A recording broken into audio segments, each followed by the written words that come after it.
5 pertanyaan menyoal legalitas lahan kawasan industri PT IHIP di Luwu. Timur DI balik status 395 hektar lahan di Desa Harapan, Kecamatan Malili, yang kini telah bersertifikat hak pengelolaan (HPL) atas nama Pemkab Luwu Timur dan disewakan kepada PT Indonesia Huali Industrial Park (IHIP). Terdapat sekurang-kurangnya 5 pertanyaan mendasar yang hingga kini belum memperoleh jawaban komprehensif. Kelima pertanyaan ini bukan sekadar polemik administratif, melainkan menyentuh fondasi legalitas, asas kepastian hukum, dan prinsip kehati-hatian dalam pengelolaan aset publik. 1. Mengapa terjadi pergeseran titik koordinat? Dokumen EMOU tahun 2006 antara Pemkab Luwu Timur dan PT Vale Indonesia, TBK, saat itu PT Ensio, memuat peta lokasi lahan kompensasi. Namun peta dalam sertifikat hak pakai PT Vale Indonesia tahun 2007 dan peta dalam sertifikat HPL milik Pemkab Luwu Timur tahun 2024 menunjukkan perbedaan bentuk dan batas. Bahkan pejabat daerah mengakui adanya kemungkinan pergeseran sekitar 2 hektar. Padahal dalam teori hukum pertanahan, identitas objek adalah unsur esensial. Jika koordinat berubah, maka objek berubah. Pertanyaannya, apakah pergeseran itu hasil revisi teknis yang sah, ataukah terjadi relokasi yang tidak pernah diumumkan secara terbuka? Apakah perubahan tersebut telah melalui verifikasi spasial independen? Tanpa audit geospasial yang transparan, isu ini tetap menjadi simpul pertama yang mengganggu kepastian hukum.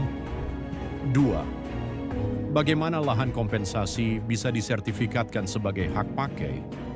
Kewajiban lahan kompensasi pembangunan PLT AKRB lahir dari rezim pinjam pakai kawasan hutan. Berdasarkan Permenhub P.14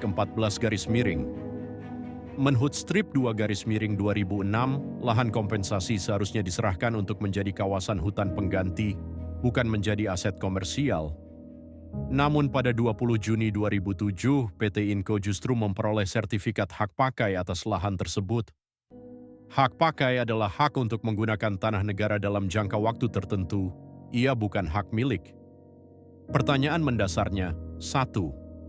Apa dasar hukum pensertifikatan hak pakai atas lahan yang sejatinya merupakan kewajiban kompensasi kehutanan? 2. Apakah sebelum sertifikasi seluruh kewajiban pelepasan kawasan hutan telah selesai? 3. Apakah lahan tersebut telah lebih dahulu dilepaskan menjadi tanah negara yang bebas klaim? Jika proses awalnya tidak sesuai dengan konstruksi hukum kehutanan dan agraria, maka rantai hak berikutnya berpotensi lahir dari fondasi yang rapuh. 3. Bagaimana pemegang hak pakai dapat menghibahkan tanah? Pada 5 Januari 2022, dilakukan naskah perjanjian hibah daerah NPHD antara PT Vale Indonesia TBK dan Pemkab Luwu Timur. Namun dalam doktrin agraria, objek hibah harus merupakan hak yang dapat dialihkan secara penuh. Hak pakai bukanlah hak kepemilikan, melainkan hak penggunaan atas tanah negara. Secara teoritis, mekanisme yang lebih tepat apabila pemegang hak pakai tidak lagi memerlukan lahan tersebut adalah pelepasan hak kepada negara, bukan hibah kepada pemerintah daerah. Maka timbul pertanyaan, 1. Apakah hibah tersebut secara yuridis sah? 2. Apakah ada pelepasan hak terlebih dahulu kepada negara sebelum dicatat sebagai hibah? 3. Jika tidak, apakah terjadi kekeliruan dalam konstruksi alas hak? Jika alas hak hibah bermasalah, maka potensi derivatif defek, cacat turunan, menjadi konsekuensi logis pada hak-hak berikutnya. 4. Bagaimana hibah yang kontroversial bisa berubah menjadi HPL dan aset daerah?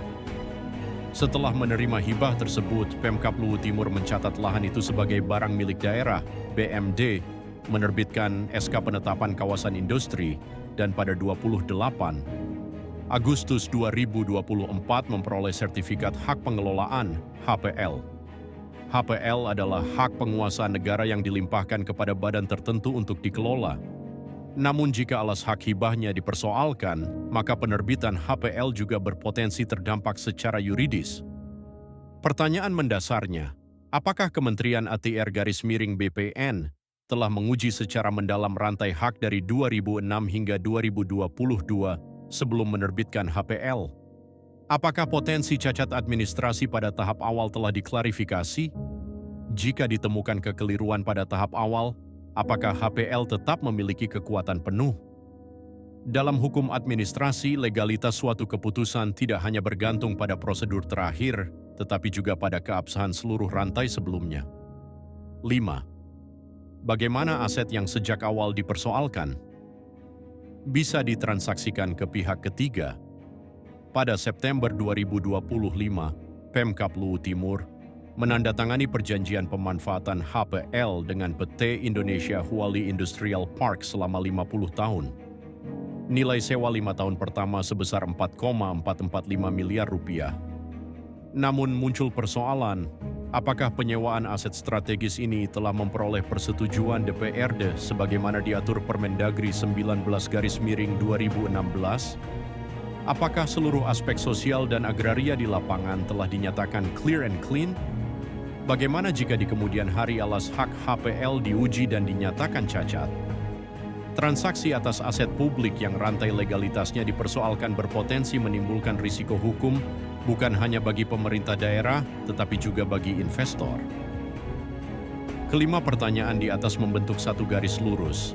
Jika fondasi awal bermasalah, maka setiap lapisan di atasnya ikut berisiko. Dari MOU 2006, Hak Pakai 2007, NPHD 2022, HPL 2024, hingga Perjanjian Sewa 2025, semuanya terhubung dalam satu rantai administrasi. Selama belum ada audit hukum dan geospasial independen, serta belum ada pengujian di pengadilan, lahan 395 hektar di Desa Harapan akan tetap berdiri di atas pertanyaan yang belum dijawab secara tuntas. Dan pertanyaan paling besar bukan lagi soal investasi atau kawasan industri, melainkan soal ini, apakah negara telah memastikan bahwa tanah yang ia kelola dan transaksikan benar-benar clear and clean, bukan hanya secara administratif, tetapi juga secara hukum dan moral?